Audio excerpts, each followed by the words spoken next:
welcome in to the third edition of Retro Wrestling Rewind. As always, I am one half of the Retro Wrestling Tag Team Champions of the World. I am David Fine, alongside my tag team partner, Alex G. Man, Alex, we have gotten a lot of great response in the first two episodes, and especially the very first YouTube version of the Retro Wrestling Rewind. I mean, I want to thank you and welcome back into the third edition. The third episode. We're coming off a lot of buzz here, so I'm pretty excited. Yeah, I mean, it's one of those things. Last week, of course, if you have not heard our podcast, if you just happen to stumble upon that podcast hole, which I do that a lot, where I listen to podcasts that I would normally not listen to. But welcome. Last week we talked World Class Championship Wrestling's Parade of Champions, and before that we had WrestleMania 7. That is the one that's actually up on YouTube. Our World Class Championship Wrestling Parade of Champions YouTube version will hit. It should be up right now, because when we post this episode, it's going to be up. I just wanted to say that first edition of the YouTube version of Retro Wrestling Rewind, man, it was awesome. I cannot wait to see the Parade of Champions. But let's get into the nitty-gritty of this week. If people, you're world famous for your YouTube channel. I am. It's true. It's true. It's damn true. If anybody, if any of the, as I call them, the marks that listen to our show, you know what? They can't click that link at the bottom of the show notes on iTunes. Can you tell them how they can find you, how they can follow you on social media? Because it's just, all your content that you put up, and folks, it's kind of behind the scenes, pull the curtain back. This man puts in a lot of effort. He stays up many, many hours when most normal people are asleep. He is putting together probably the greatest YouTube wrestling channel on retro video games. And folks, if you don't do anything else tomorrow, I know you're going to probably be, tomorrow, today's Monday. So, it's the start of the week. You know what? Go on the YouTube, look up the Retro Video Games channel. And how can people find that? Well, they can type in retro wrestling games on YouTube, and it'll be the first thing that pops up. We have over 230 videos spanning anywhere from 30 minutes to 1 hour, so make sure you clear off your calendars to watch. And we mostly focus on our retro wrestling games. We also have some retro arcade game stuff up as well, and then we have the world-famous NWA 1984 project. Now, if you guys want to follow me on Twitter, I'm at RW Games Presents. So I constantly post on Twitter, so you can find me there. I'm a good follow, trust me. Yeah, it's another behind the scenes. That's kind of how I found you. We started following each other, and like I said, I probably shouldn't be doing it at work, but it makes the day go by. Makes the day go by really, really, really fast. And folks, if you want to follow us on Twitter, of course, our handle on Twitter is THE the BTR Ropes RN. Of course, we have everything Retro Wrestling Rewind, and we have another show on the channel that it's another show that you should listen to. We just had our All In recap, which has gotten a lot of good feedback. That's Beyond the Ropes, the podcast, and we're going to be having some other live events, some other correspondence. I'm going to try to get to All In next year if they have it. The rumor and innuendo is that they're actually going to have it next year, maybe in Los Angeles. And according to Conrad, he's not going to have another StarCast, which I'm calling bullshit. Cause, I call bullshit on because they sold so many tickets. They had such a great following. He is, of course, according to Tony Schiavone, the promoter of the year, and he's very humble. And I see them doing that next year. But getting into the topic of this week, I took a straw poll. It's kind of like a political event, a political election at work, and some of my wrestling friends. I said, hey, would you want to watch Great American Bash 1991? And unfortunately, it was a rousing no. So I think the only two people that actually like Great American Bash 1991 are actually on the podcast. Yours truly, David Fine, and the great Alex G. It wasn't a bad event. We're going to get into the matches. We're going to, delve deep into that part of the event in segment number 2 of the program. But The first thing we want to touch on is that, if you didn't know, it was supposed to be Ric Flair, Lex Luger for the title, for the world title, but Ric Flair put a But, but but but Ric Flair put a wrench in that situation. And what did he do, Alex? he quit slash got fired. I'm sure that Jim Herd and the people at WCW at the time will say that they fired him. Ric Flair claims that he quit. Ric Flair and Jim Herd had issues literally from the beginning. So anytime you get someone from the corporate world, that this guy was shilling pizzas over at Pizza Hut. He did run camera for wrestling for St. Louis back in the day. It was kind of one of those situations when Turner bought WCW. They were like, who's going to run this thing? So they got like kind of someone that they knew that had some wrestling experience, but not a whole lot, and they put him in this role. Unfortunately, just like a lot of off the street people that don't know a lot about wrestling who are getting positions of power in wrestling companies, they try to mess with creative. They try to mess with the booking. And that's what Jim Herd did. So when Jim Herd did that, he ruffled a lot of feathers, rubbed some people the wrong way. And then his overall management style, he's a very mean and gruff and will drop an F-bomb at you at the drop of the hat. So his management style wasn't very conducive to professional wrestling, especially when you have guys who are 6'4" and will rip you apart. So the problems between Ric Flair and Herd, like I said, started at the beginning. At first, Jim Herd installed George Scott as booker of WCW, although George Scott unfortunately was past his prime, could not see the forest throughout the trees, and booked really poorly. After that, they went to committee. Now, the committee was led by Ric Flair. So Ric Flair was the booker, along with Jim Ross and Eddie Gilbert. Eventually, they would add Jim Cornette to the mix, replacing Eddie Gilbert. It was to the point where Flair would book stuff and Herd would change it. And if you know anything about the Nature Boy, You do not. he's not taking kindly to that. No, So, he is definitely he's definitely not taking kind of that. so what happened was is eventually Flair quit the booking committee and went to Ole Anderson after that. And then they demoted Ole Anderson after a period of time, and they finally installed a returning Dusty Rhodes, who is back in from the WWF. And this is in January of 1991, which is the lead up to this event here. Prior to that, again, it was the stuff that Flair booked that was untouched was phenomenal. Like Yeah. like that Terry Funk feud with Terry Funk and Ric Flair. That's all Flair's. The latter part of the Steamboat feud was all Flair's. So you look at a pretty successful 1989 in terms of creative. I mean, yeah, they had your ding dongs and your hunchbacks and whatever shenanigans that Herd wanted to do, Ranger Ross and all that kind of crap. Hey, don't make fun of Ranger Ross. He was a He's great. he's in prison for robbing banks, so don't defend Ranger Ross. Hey, according to Wikipedia, he is not in jail. But Nor yeah, I mean, hey, that's neither here nor there. We'll probably do a Ranger Ross entire show. That'll be about 5 minutes. But sorry, back to your story. So at this point, Dusty has the book. They do the stuff with Japan with the Tatsumi Fujinami that leads into Super Brawl 1, which is a big deal. And then they're leading up to Great American Bash, where if you watch the TVs, like everyone should, it looks like they're going to drop. Flair's going to drop the belt to Luger at their show. Unfortunately, Flair quit / got fired about. I guess their major league issues probably started about a month out, but officially he was gone about 2 weeks out from the show. So this show was already booked, ready to go, and now they have to make changes. Big changes. Big changes. But the funny thing is, they make these changes, and according to my research, that they put a I guess whoever was a champion, had to pay some kind of fee, and that to hold, they held until they lost the belt, and then they got the money back with interest.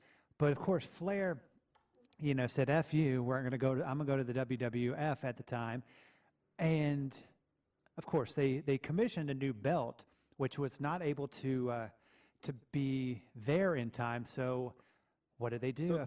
So there's a couple things here. Number one, it was a $25,000 bond on the belt. So when Hurd had the conversation with Flair, well, send us back the belt, and Flair was like, no, send me back my 25 grand plus interest. Hurd refused to give him back his money.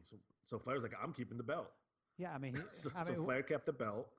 And keep in mind that another nuance to this is that Ric Flair was stripped of the WCW World Title at this point. He was not stripped of the NWA World Title at this point because those are two different championships. They're represented by the same belt, but they're two different championships. So we want to be clear on that.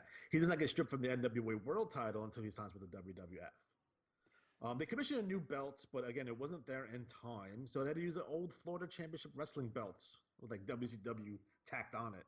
I mean, it was. I mean, That's why if you look at the cage match, they never showed the belt really up all close, and the whole match seems to be kind of shot far away for some reason. I mean, the funny thing is that Dusty just happened to have a old championship wrestling from Florida belt in his, in his bag. It's like, boy, that man came prepared. It's just like, well, if you're gonna be the booker, you better be prepared. Yeah, I mean, you better be prepared. But it's just.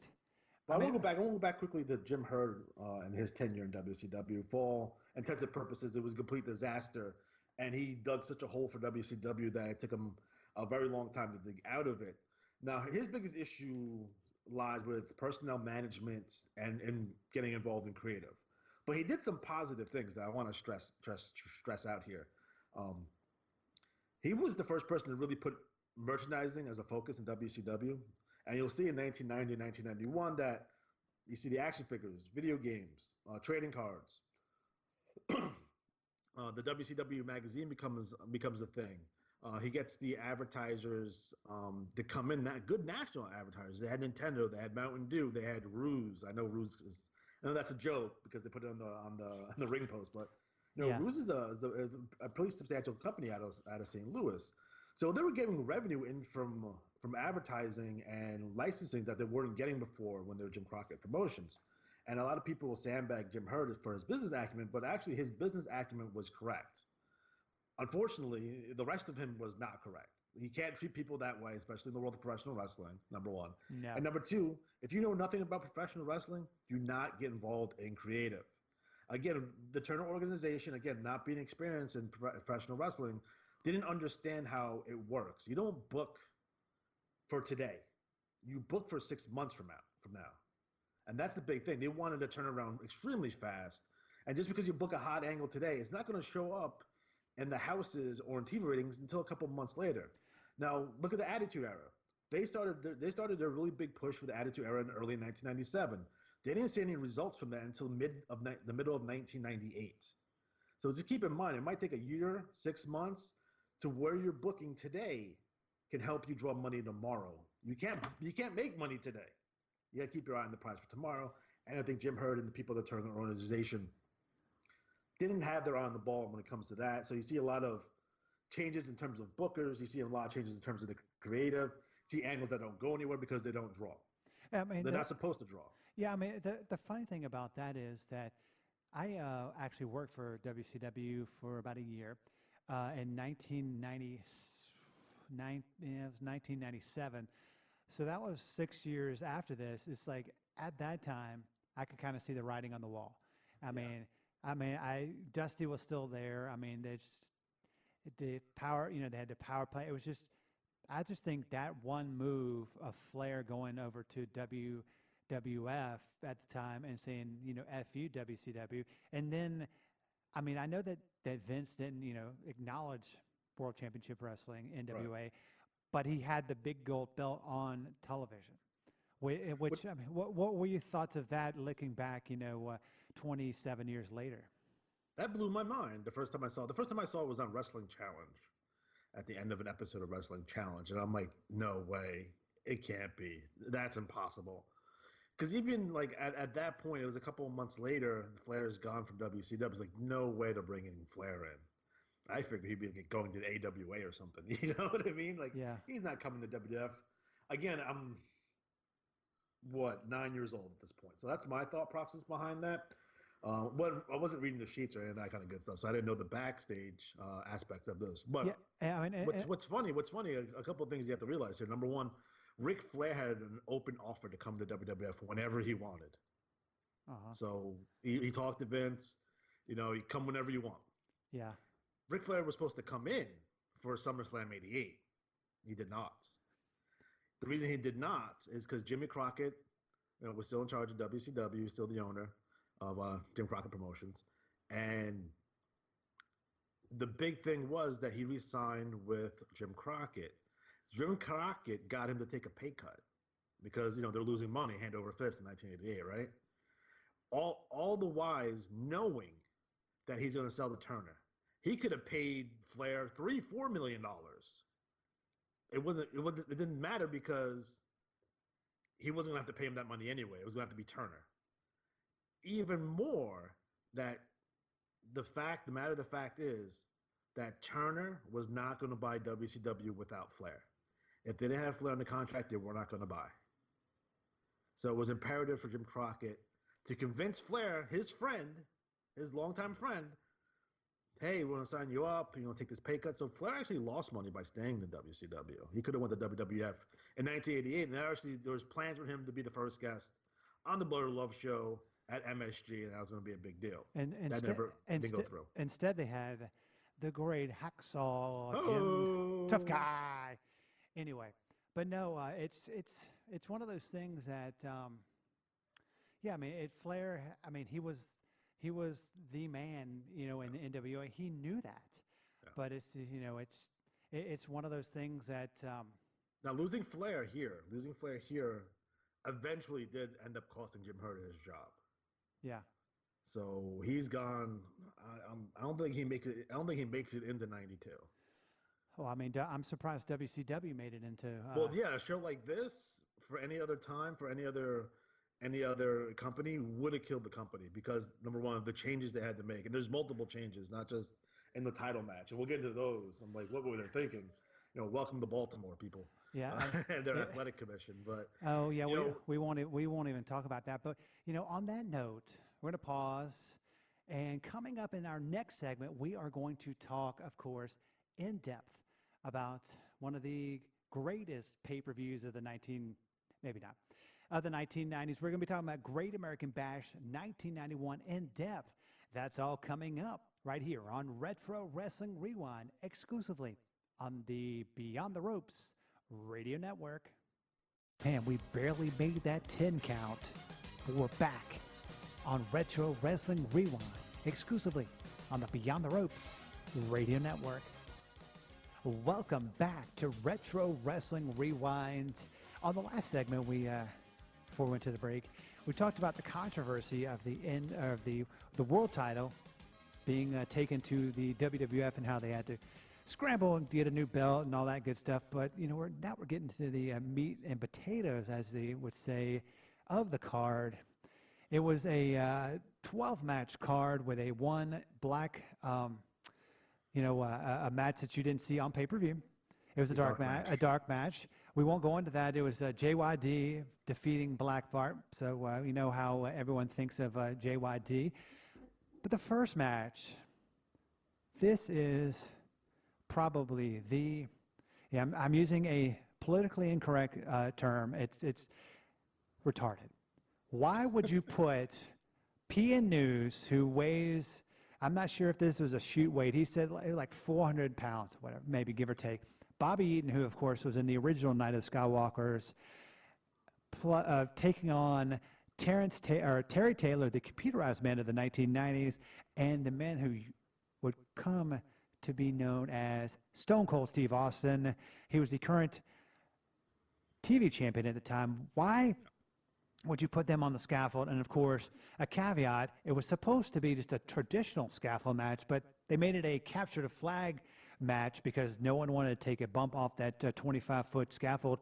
What were your thoughts on when you saw this, when you rewinded it and saw it 27 years later? I don't like scaffold matches in general. There's only one that's really good, and that's Night of the Skywalkers '86 in Starrcade. That's the only good scaffold match I've ever seen. Historically, they've been bad matches. I guess the allure of this match is to see if PN News is going to take that bump off the top of the scaffold, which would have been insane. But they didn't do that. Again, to me, looking at this, now Bobby Eaton was kind of in a and a feud with Steve Austin, and Terry Taylor. I mean, the early part of 1991, there was just like this four-way feud for the TV belt, with like Tom Zank and Terry Taylor and Bobby Eaton and what have you. Steve Austin has the belt here. He defeated Bobby Eaton for the championship. So this is kind of, at least it's an angle for this match, essentially. Yeah. I'm not sure why PN News is there. They had nothing else for him, I would assume. It was a terrible match. It was a terrible match, and they forgot to finish. So if you go back and watch the ending of that match, you'll see that they forgot the hairspray spot.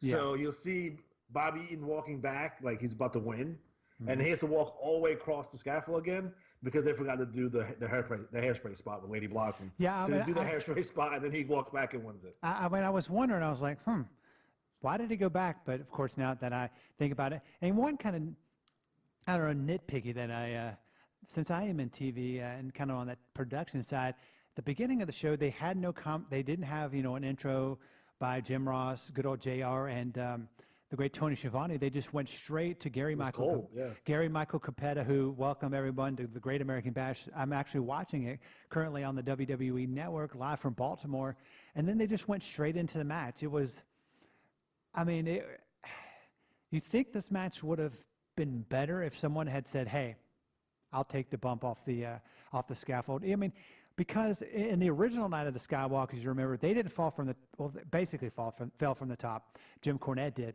but they fell from underneath the ring. Yeah. I mean, underneath the scaffold. And I'm not sure if this version of the scaffold, it was definitely not metal, it was wood. I'm not sure if it was smaller than the original one in 1986. I kind of went back, but I couldn't really tell. The scaffold, how they built it may have been a little smaller. At least the way they shot it, it looked like it was closer to the ring than Skywalker's. That Skywalker's one looked super high. Yeah, but again, I think it might have been the way they shot it. But of course, we're gonna actually, it's kind of a teaser. We're gonna be talking about the Night of the Skywalker, Starrcade 1986, and the stuff that the stuff that led up, and the stuff that followed Starrcade '86. That's coming up next week. But I mean, I think in 1986 they had a bigger build-up. This match just seemed. I mean, it wasn't just thrown together. And of course, they have Steve Austin coming out with the beautiful Lady Blossom, and he's a TV champion, and he is good. Then, I mean, just imagine 27 years later, he's a legend known as Stone Cold Steve Austin. I'm a big Stunning Steve Austin fan. I'm like one of the few people that prefer him as Stunning Steve versus Stone Cold. That's because I'm weird and I'm just different. Interesting to note, no Alexandra York with Terrence Taylor here, just Lady Blossom. Yeah, I mean, you would see her later on that night too, so she was there. But we're talking about this match is, it goes. The time of the match is 6 minutes and 19 seconds. Like I always say, it's 6 minutes too long. And of course, it's funny seeing PN News climb up the scaffold. Of course, Bobby is. He's willing, I've heard, he's willing to do anything. Yeah. And the funny thing is, after this match, after 6 minutes and 19 seconds, they must have killed like 10 minutes because they had to take the scaffold down. And they did this weird interview after the match with Paul E. Dangerously. And of course, anybody who was new and maybe a young wrestling fan that doesn't know who that is, that's the Advocate Paul Heyman back in his slimmer days with AA Arn Anderson. They did this weird interview with Eric Bischoff on the entrance ramp. It's just odd. I mean, would you have put this match at the beginning of the show? I mean, of course you would have, because it was the worst match of the night. Well, it should have gone on like right before intermission. I wish it had been a dark match. But I'm pretty sure this is Bischoff's debut in WCW, by the way. So I'm almost 99% sure that he debuted on this show. Oh, he did. Yeah. So he's there with Paulie and Arn Anderson, and they cut a killer promo. They do some foreshadowing about what's going to happen in the main event, and they basically move on. And then they move on and they kill some more time. They kind of run down the entire show. I mean, the next match that we had was, of course, two people who are two totally different gimmicks now. They had the Diamond Stud, a.k.a. Razor Ramon, a.k.a. Scott Hall, with the great Double D Diamond Dallas Page. He defeated, of course, Tom Zink. What were your thoughts on the gimmick of the Diamond Stud? I mean, it's Not for nothing. I never knew that the Diamond Stud was Scott Hall. I knew who Scott Hall was. I saw him in like AWA, and I saw him he wrestled in 1989 WCW. That's when he had like the curly hair and the mustache, and I had no idea that was Scott Hall. I mean, the Diamond Stud was Scott Hall. So to me, it was like, who's this new guy? He's awesome. His finisher is sweet. I don't know about that Dallas guy. He seems kind of annoying, but the Diamond Stud I thought was fantastic. And he basically just feuded with Tom Zenk his entire run there. yeah. I mean, he had a lot of rebrands, repositionings in the card. I mean, he did come back after his run with WWE, came back NWO. He's of course had some problems, and it's kind of interesting. They teamed DDP and Diamond Stud together, and of course, as we all know, DDP was one of the guys, or the main guy who helped, Scott turn his life around. He had a major drinking problem, and then probably other substances that he would come out to indie events that he got paid heavily, a big price for, and he didn't have to really do much, but he came out and made an ass of himself. But kind of glad that.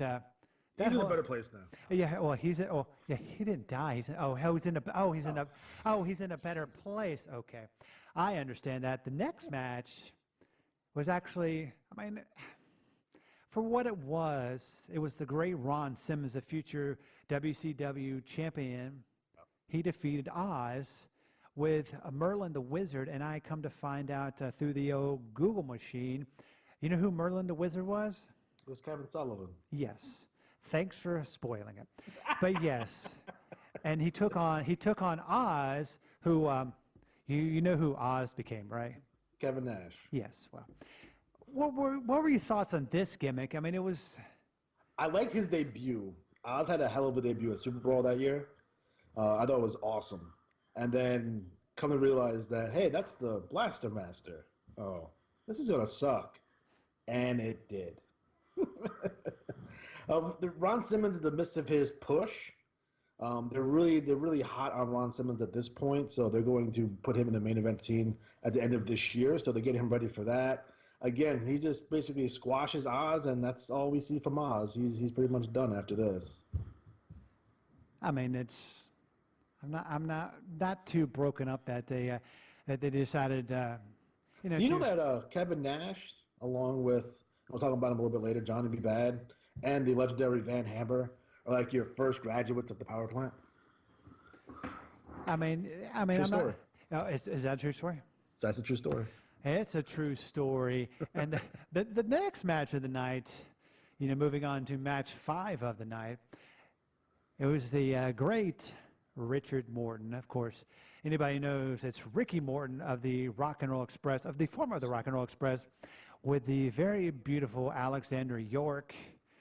He defeated Robert Gibson in a feud that I kind of understood because they started wrestling together. They've wrestled in hundreds and hundreds of matches, and they knew, each other's moves left and right, as they would say on commentary. But what were your thoughts on this kind of heel Ricky Morton gimmick? Right off the bat, this is probably the best match on the card. I mean, first and foremost, that's saying a lot. Go ahead. That's saying a lot. Yeah. So this is the best match on the card. The Rock and Roll Express had been cooled off ever since they left Crockett in like 1987, I want to say, when they left Crockett the first time. And then they would bum around and go back to Memphis, and they would go back to the AWA, and they would come back to Crockett, and then they would leave again.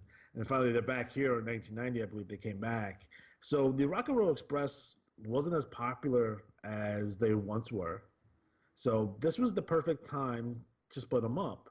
Unfortunately, the fans of WCW did not want the Rock and Roll Express to split up, which seems kind of be odd. It seems to be odd if you think about it. Like, oh, they weren't really as popular as they were, but they didn't want to be split up either. So it's kind of a weird dichotomy here with that. This match was really good. Again, don't forget that Robert Gibson was out for like almost a year, it feels like. Because I know at the Halloween Havoc 1990 uh, Ricky Morton is teaming up with Tommy Rich to, I believe, wrestle the Freebirds. So Robert Gibson's been out a while. He's back from his knee injury. They really kind of focus on his knee in this match, and at the end, he got hit he got hit with the laptop and get pinned. That's the finish. Getting it with 17 minutes 3 seconds, which is a long time for this match. I mean, it was the longest match of the night, almost. Yeah, I mean, it was. I mean, by actually, it was a less of 7 seconds because the next match was an elimination match. We had Dustin Rhodes, him as Gold Dust. He seems to be the longest reigning gimmick in WWE history. Still there. He's still there. He's not wrestling as much. He's basically an agent. He's a producer behind the scenes. And the Young Pistols of Tracy Smothers and Steve Armstrong, they defeated the Fabulous Freebirds of Bad Street, which of course was Brad Armstrong, Jimmy Garvin, Michael Hayes with Big Daddy Dink, a.k.a. Sir Oliver Humperdinck. What were your thoughts on this elimination match? It was I think what stands out to me first and foremost is Dustin Rhodes. I'm a big fan of Dustin. Like when they call him the Natural, that's a fitting name for him because at like 19, 20 years old, he is a prodigy. Like we haven't seen a prodigy like that since Terry Gordy. Like he was that good that early. Now on the promos, on the other hand, he's doing his best Dusty impersonation, which if you look back, it's pretty cringy because he doesn't really talk like that. So he's doing his Dusty Rhodes impersonation here. But in terms of bell to bell, he is fantastic. And at such a young age, it's almost ridiculous. Then you have the Young Pistols here. They changed their gimmick. They used to be the Wild Out Southern Boys. But now they're the Young Pistols, and they're from Wyoming. And none of these guys are from Wyoming. And we just saw them as the Southern Boys. So I don't know what they're like. We're supposed to forget that they're Southern Boys? I don't understand. It's pretty ridiculous. Yeah, I mean, I think they were taking it because, I mean, if they did that nowadays, people could look it up on the Google machine and they'd find out. But it was 1991. Yeah. There was no internet, per se. And so people went around, they changed. I mean, they could change their gimmick and then come out next week. It's kind of like back when I used to go to WCW's Center Stage tapings here in Atlanta. They would tape a couple of weeks, in advance. And then it would be for WCW Saturday Night with Jim Ross and I think Tony Schiavone was on that show. And they would tape an event. Then the next taping, which would be in the same night, they would have different champions. They would have, 1 week, one taping it would be the Harlem Heat as the champions. The next week it would be someone else. It was just one of those things, I think, back in the day, the fans or, as wrestling people would call them, marks, they weren't as smart back then because they had to read the dirt sheets. I'm just saying, I was 9 years old and I knew the difference.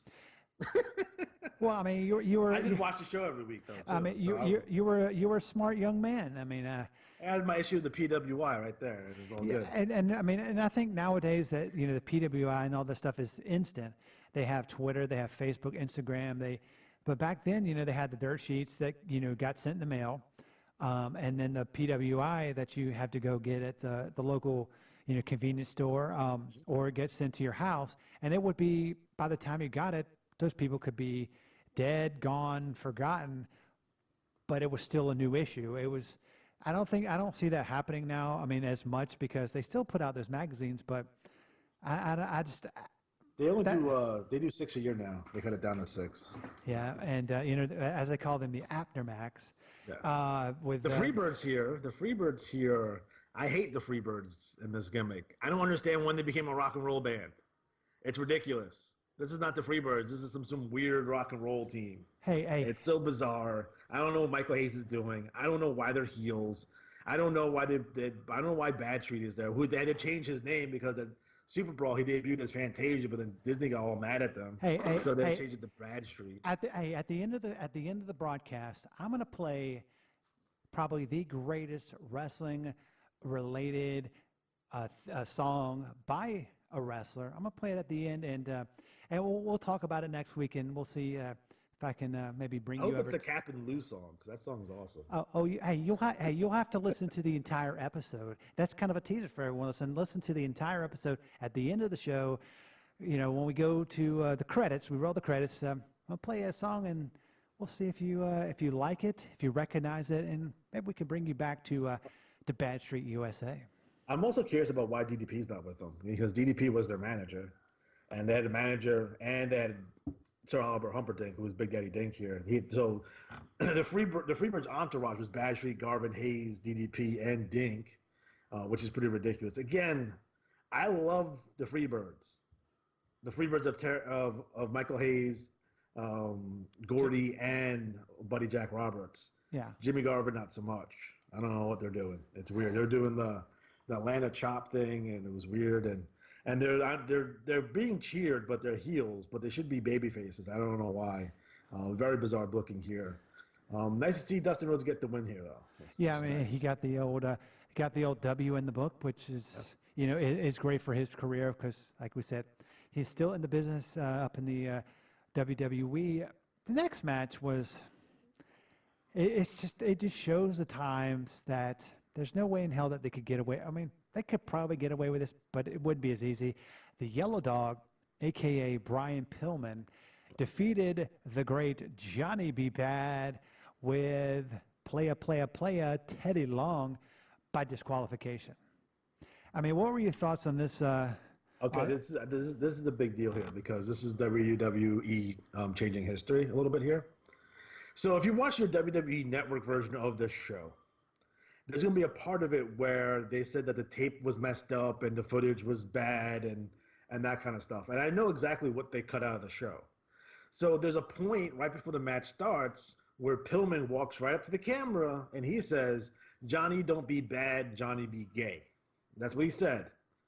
I don't agree with it, but that's what he said. He also tried to get a faggot chant started too, which was what they cut out. Now, I don't like the fact that they're being disingenuous with that, and they can edit it. They can put a scroll on the bottom saying, well, we don't endorse this language. They can even censor it. They can beep them if they want, but don't try to lie to me and tell me that the footage is bad because I have the tape. I can send them my version of the tape if they need it, so they can put that in if they really want it. So don't tell me that the master copy of the tape is screwed up at that exact moment. Okay, you're lying to me, and I don't appreciate that. And so to me, it's pretty ridiculous. Now, Johnny Bad on its whole, right, is gay baiting. We know this is what it is, right? We've seen it before with Adrian Street. We've seen it with Gorgeous George. It didn't work because Johnny B. Bad became popular and then it turned him babyface, like by the end of this year. So the gay baiting did not work. The fans liked Johnny B. Bad. For whatever reason, they liked them some Johnny B. Bad. Because he's so pretty.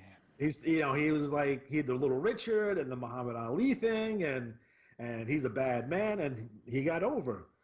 He eventually became a decent worker in 1995, but then when he joined the WWF, his work declined to such a degree that it was horrible. But there was a moment in time between 1994 and 1995, he was actually a pretty decent worker. The Yellow Dog thing, again, we've seen that in Florida from back in the day. The original Dirty Yellow Dog was Barry Windham, so we've seen that gimmick before. Again, it's a take on the Midnight Rider and what have you, or Stagger Lee if you're a fan of Mid-South. But the reality of the situation here is that Brian Pillman lost a loser leaves town match to Barry Windham. And then the Yellow Dog comes out. And then Brian Pillman comes back. So we don't see the Yellow Dog ever again. They don't explain how Brian Pillman came back. They don't explain what happened to the Yellow Dog. He was just back one day. So that's WCW, everybody. Yeah, I mean, it's WCW from 1991. I mean, it was a decent match. I mean, it with 6 minutes. But the next match, Big Josh defeated Black Blood, aka Billy Jack Haynes. Black Blood was accompanied to the ring by Kevin Sullivan. Yeah, there's a lot of Sullivan on this show, by the way. Thoughts on this match? A couple of things here. Big Josh being the future Doink the Clown. What? Yeah. Big Josh is Doink the Clown. Oh, my God. It's like saying there's no Santa Claus. No, it's ridiculous. The Big Josh gimmick was weird because he was friends with, like... his debut, he came out and saved Tommy Rich, and he was Tommy Rich's best friend. But the whole point of the gimmick was that Big Josh didn't know how to wrestle. He was just a lumberjack, which is sad to me because Matt Bourne's a hell of a worker and a hell of a technician. So he had to pretend not to be able to wrestle, which I'm assuming is really difficult.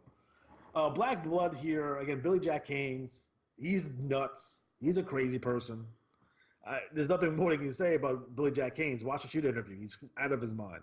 Although we have lots of Kevin Sullivan on the show because he's in the next match too. Yeah, I mean, it's one of those things that they just really. You would think Kevin Sullivan was actually doing the booking. He was just appeared a lot on the show. A lot on the show. The next match. Oh man, went 6 minutes and 13 seconds too long. Elegante defeated the one-man gang.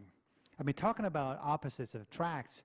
I mean, two totally separate wrestling style. Well, I don't think Elegante had a wrestling style, but he was a good basketball player from what I've heard. But versus the one-man gang. I mean, you know, what were your thoughts on this match? I mean, it's. Well, here's the thing. I guess this was a continuation of the Sid Vicious and Elegante feud. So Sid Vicious and Elegante was in a feud, and they led to a stretcher match at Super Brawl, which Elegante won, and Sid Vicious has now gone from the company. A couple of weeks later, One Man Gang shows up with Kevin Sullivan, and they shave Elegante's hair. That's why he has no hair in this match. And that's basically the entire angle, and then Elegante has midgets with him, which is weird. I don't know what's going on. Why is there little people with him? I don't get it. Hey, those are actually normal sized people. He's just super tall. God, I mean, it's just. And you know I don't know why he went over either. Gang should have went over in this one. Yeah, I mean, I don't want to talk ill will about someone who's no longer with us, but he was just terrible. I mean, he had the other gimmick. Giant Gonzalez. That was we need to do a whole retro show on really dumb gimmicks. I think that's gonna be coming up. We're gonna put that on the old Twitter poll at the BT Pod Radio Network, RN, and of course, if you don't understand my mumble mouth, it's at the bottom of the show notes. Just click on it. We're gonna be putting up a poll. Would you listen to a retro wrestling show when we talk about kind of weird gimmicks? We're going to be hopefully doing that in the next couple of weeks. But the next match, the great Nikita Koloff, who actually changed his legitimate name to Nikita Koloff, he defeated Sting in a Russian chain match. It seems to be that's what he was known for. That's all the crap. That's all the matches he did. I mean, he did a lot of Russian chain matches. Again, Nikita had recently came back to the company, of course, obviously because Dusty's the booker now. He comes back, and he's upset first at Luger. He presents Luger with a new championship belt and then jumps him, beats him up, then has a mini feud with Luger.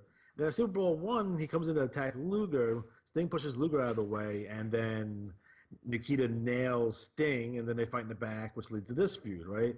So there's a bunch of stuff on TV when Nikita was attacking Sting. He was not attacking so much, but intimidating and scaring some of the little stingers. So it led to this Russian chain match, which actually it's a pretty decent Russian chain match. The thing is that they use the same format of this match. It's almost verbatim the same exact match as the Sting versus Vader strap match that would happen a couple of years later. It's like they just put together literally almost the same match, which is funny to me. But yeah, Nikita never became as popular as he once was. They had to turn him babyface, which is not too far after this, because by the time they get to War Games, he's a babyface. So, and he's hanging out with Sting. He's part of Sting's squadron, which is off-putting in a lot of different ways. But yeah, well, yes. It wasn't the worst match of the night. I mean, that was definitely Pia News, Bobby Eaton, Steve Austin, and Terrence Taylor, and that Skywalker Scaffold match too, as Tony Schiavone liked to point out. The next match, it was a steel cage match for the vacant WCW World Heavyweight Championship. Lex Luger defeated Barry Windham. Thoughts on this match? Okay, there's a couple things here. Number one, Lex Luger was the reigning and defending United States champion. He also defeated the great Muta to win a number one contenders match at the last Clash Champions, because they were doing this thing with Japan. So it was weird. Like, they did a thing where, like, Luger is the American number one contender and Muta was the number one contender from Japan. So they faced off to see who's going to get the match at the Bash 91. Luger ended up defeating Muta in that match. They earned his right to be in this match. Barry Windham, again, wasn't in this match. He was booked in the, I guess you call it the main event, because he was supposed to be teaming with Arn Anderson and Paulie Dangerously. It's supposed to be a 6-person intergender steel cage match. So it was kind of off-putting here seeing Barry Windham in this match. Again, he was technically, I guess, ranked number 2. So I guess it makes sense from that point of view. A decent match. I've seen better matches from Luger. I've seen better matches from Windham. I've seen better matches of Luger versus Windham. So I'm assuming it got thrown together pretty quickly. The odd thing to think about here is, can we make a case that Luger was always going to turn heel at this pay-per-view because Harley Race comes out there, and as we say on the NWA 1984 project, he comes out and says, "Now's the time." And then Luger uses the pile driver and gets the 1-2-3 on Barry Windham, which I assume, but there's no one that could tell me this, that was the original finish of the Flair match. That Race was going to come out because he hates Flair, because Flair took the belt at Starrcade, right? Mm-hmm. And he gets Luger to finally use his own finishing maneuver, which is the pile driver, and to win the title. So I'm assuming that's literally the same finish that they had, and they were going to turn Luger heel again. Either way. Yeah. I mean, it's, you know. But it goes back to a couple other points here. Number one, I think Lex Luger never beating Ric Flair for the world title hurt Lex Luger's career. He never won it from Flair. That's a big deal. Sting won it from Flair. Luger never won it from Flair. Then you fast forward when he goes to WWF, and he doesn't win the belts at SummerSlam against Yokozuna. So he gets screwed again. So there's situations. The fact of the matter is that Lex Luger should have won the NWA World Title at Bash '88. It was in Baltimore. He should have won it there. I'm surprised it didn't kill Baltimore. It should have. I don't know why it didn't kill the town. That finish at Bash '88, which we'll talk about at some point. But I think it just hurt his overall legacy to such a degree that, you know, either people think he's super overrated or super underrated. There's no one that's on the fence about Lex Luger. You either love him or you hate him. And I was a fan of Lex Luger back in the day. I was not a Lex hater, but I love Lex Luger pre 1998. Anything past 1998, he shouldn't have been wrestling anymore. And why is that? Because he was terrible. Like when he started wearing the jeans, and when he was in the NWO, he should have just stopped wrestling because he never had a. His last good match was that match against Hogan when he wins the belt. I think that was a Nitro where he won the belt, I believe. So that was Lex Luger's last good match. After that, all downhill for him. So I guess you don't want to be a part of the show next week because we're gonna have Lex Luger on. I love Lex. He'll probably say the same thing though. That he hates you? No, that he shouldn't have been wrestling past 1998. Well, yeah, he definitely shouldn't be wrestling past 1998. But moving on to the main event of the program, it was supposed to be, like you said, the intergender match. It was supposed to be Scott Steiner was going to be in this match. It was going to be the Steiner brothers, Missy Hyatt against Arn Anderson, Barry Windham, and Paulie Dangerously. Of course, Barry Windham was in the previous match for the vacated WCW championship, so of course pull him out. Then Scott Steiner got hurt, so pull him out. And then the Athletic Commission of Maryland, you know, they don't allow intergender matches. So of course they get Dick Murdoch and Dick Slater. They forcibly took Missy Hyatt backstage, so that made it be a Rick Steiner versus AA Arn Anderson and Paul E. Dangerously in a handicap match. It went 2 minutes, or did it say 2 minutes and 8 seconds?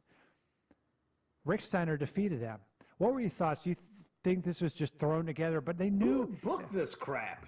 How are you going to book a match that you know that knowing that you can't do? You can't deliver on this match. You're going to lose Missy, right? Yeah. And there's a couple of things here I just want to make abundantly clear. I don't understand with the amount of announcers that WCW had in 1991, which includes Bob Caudle, Gordon Soley, Jim Ross, Eric Bischoff, Tony Schiavone, Zabisco's on commentary, Chris Cruz is on commentary, why there's so much Paul Heyman and Missy on commentary on every show that I see.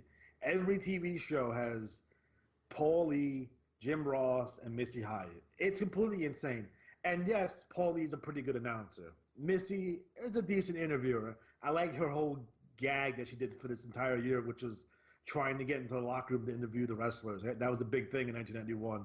Look up New England Patriots reporter. That was a big thing. They're trying to be in the news. They're trying to be in the now. But the problem is that look at your managers on this show. You have Teddy Long, and you have Kevin Sullivan, and you have Alexander York. You have two great managers in Missy Hyatt and Paul Heyman on commentary. You're wasting them. That's insane to me. Like, why couldn't you put Missy with Steve Austin? I know that Steve Austin married Lady Blossom. I get that. But Missy Hyatt and Steve Austin would have been a much better pair. Paul Lee could have managed 1,000 different guys. You know, he would eventually start managing guys down the road. It's not the Dangerous Alliance. But at this point, like, what are they doing? You have all these announcers on the bench, not doing a whole lot. And you're taking two of your premier managers and putting them in the commentary booth. It makes no sense. I mean, yeah, seriously, Dusty was booking this shit back then, right? Yeah, Dusty was booking. I mean, this is his worst book show. I mean, and Bunkhouse Stampede. I mean, I love the Son of a Plumber. I mean, and I'm. We all do. And we can point out like I said, yeah. I mean, I've people point out my shortcomings all the time, but that's neither here nor that's another podcast. But usually my wife. Oh yes, you must know my wife. Anyway, but I mean, I met Dusty a couple of times when I was working at WCW, and I mean, he had a great mind. But yeah, I mean, everyone has a bad show, and this was his bad show. But when we come back on the other side of this break, we're going to wrap up the Great American Bash with a nice bow. It's like a present. It's like Christmas. It's like Hanukkah. It's like Kwanzaa. And when we come back, we're going to wrap up the show, and we're going to tease next week's very special episode number 004. Yes, folks, I'm doing them 004. When we come back right here on Retro Wrestling Rewind, exclusively on the Beyond the Ropes Radio Network. Man, we barely made that 10 count, but we're back on Retro Wrestling Rewind, exclusively on the Beyond the Ropes Radio Network.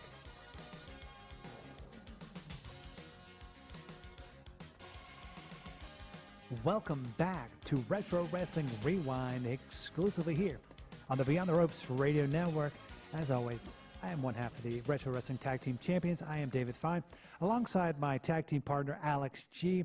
The last segment, we looked back and, finally looked at Great American Bash 1991, went down all the matches.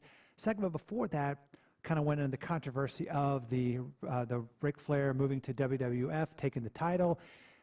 And then on this segment, I kind of just want to know your honest opinion, kind of wrap up the overall feel and the overall matches. What would you give the rating for Great American Bash 1991? All right, if I had to give a rating, if I was going to do it from 1 to 10, it would get a 3. 3 out of 10, I would give it. It's a bad show, right? I can admit that. I love this show, but it's a bad show. Is it the worst show of all time? I watched WCW 2000, and I watched XPW. Those are worst wrestling out there. Trust me. Overall, when it comes to this particular show, and I've watched the show a trillion times, I didn't actually have to go back and rewatch it because this is one of the events I had on tape as a youth. So I'd watch the show 1,000 times. So for me, it's dripping with nostalgia. I really do like WCW in 1991. Like, they're coming off a really good show in Super Bowl I, and they're coming back with Halloween Havoc 91, which is a pretty good show, minus the Chamber of Horrors. So this is kind of just an outlier here in the middle of 1991. Again, the clashes before and after this is not great. So they're in a really rough patch here, again, with Flair leaving. They have some key injuries, too. And you're kind of looking at the totality of the TVs and the clashes, and it's like they're scrambling here. Like they're really, really scrambling here. I think losing Flair was a big mistake. It set them back so far that they couldn't even get back. They couldn't get traction until late 1994. They were able to do well until the middle of 1995. So this show, again, I give it a 3 out of 10. And I don't want to see any more scaffold matches, God damn it. Oh, you don't want to see any more scaffold matches? Yeah. Well, yeah, I think, my jaded opinion. I mean, I give this match. It's in the middle. I give it a 5. It wasn't the worst. It wasn't the best. I've seen a lot of bad wrestling, as that was kind of the crux of the '80s and the early '90s was bad wrestling, but it was still good. But you know what? The show that we're going to be covering next week, we'll be talking about that in a minute, Starrcade 1986. But if people want to, once again, follow you on YouTube, is there anything special that's coming up on your YouTube channel that we should be watching out for that's coming up maybe this week, next week, people should be watching out for? Yeah, absolutely. So this week on Retro Wrestling Games, you're going to see a new game review of WrestleMania, the arcade game. And that is the Midway arcade game from 1995. In addition, you're going to see a new episode of the NWA 1984 project where we talk about Kevin Sullivan and Mike Graham and Florida and a lot of other cool stuff as well. So keep on a lookout for that. And how do they like, once again, like I said, and kind of dumb it down, they can't click the link in the show notes below.